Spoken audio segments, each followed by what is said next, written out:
क्या आप जानते हैं कि पृथ्वी पर इतना सोना क्यों, कब और कहां से आया? या इतिहास में एक ऐसी भी सभ्यता हुई है जिसके पास पानी से भी ज्यादा सोना था? या दुनिया 6000 साल पहले एक बड़े पैमाने पर इजिप्ट के लोगों को पृथ्वी की खदानों में से गोल्ड हाथ लगा और इसके बाद ये गोल्ड मानव सभ्यता के हस्तक गया? पृथ्वी के गर्भ से बड़े पैमाने पर गोल्ड को हासिल करने वाली ये घटना हैरत अंगेज थी।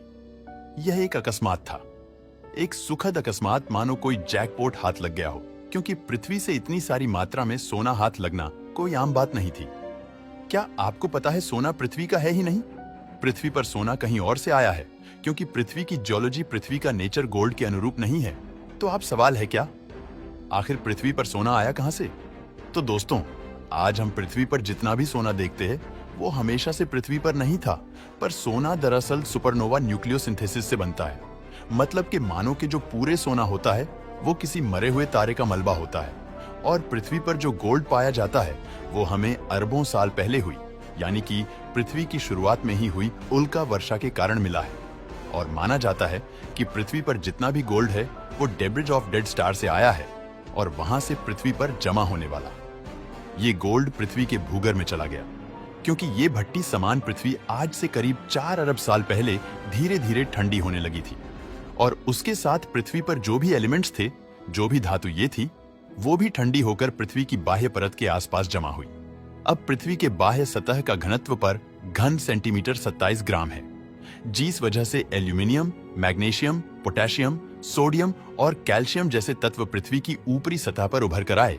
क्योंकि ये तत्व हल्के थे, बाकी लोहा, शीशा, तांबा, मर्क्यूरी और प्लेटिनियम जैसे भारी धातु ये अपने अनुभार के मुताबिक जमीन के नीचे चली गई, जिसमें गोल्ड भी एक थी। गोल्ड के साथ ये सभी धातु ये पातालवासी बन गई, और शायद ये धातु ये हमेशा के लिए वहां पर कैद होकर रहती। लेकिन पृथ्वी पर होने वाली प्लेट्स की चहल पहल और ज्वालामुखी विस्फोटों ने इन धातुओं को कैद खानों से तोड़कर बाहर लाना शुरू कर दिया। पृथ्वी के लावा के साथ ये सभी धातु ये पृथ्वी की सतह पर ऊपर आने लगी, और ऐसा कई सारा सोना भी पृथ्वी के पहाड़ में भी जमा हुआ। धीरे धीरे बारिश के चलते पृथ्वी के ये पहाड़ भी गलने लगे, और धीरे धीरे धातु ये नदियों में भी जाने लगे, और उसके बाद स्वर्ण के कण समुद्र में भी जा बसे।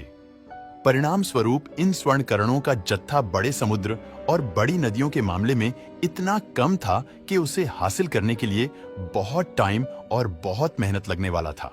एक सभ्यता जो अमेरिकन कॉन्टिनेंट में रहती थी, जिसका नाम इक्का सभ्यता था, उस जगह पर सिर्फ सोना ही सोना मिलता था। वहां के भूभाग की जमीनी रचना ही ऐसी थी कि ज्वालामुखों से सबसे ज्यादा सोने का भंडार वहां पर आया था।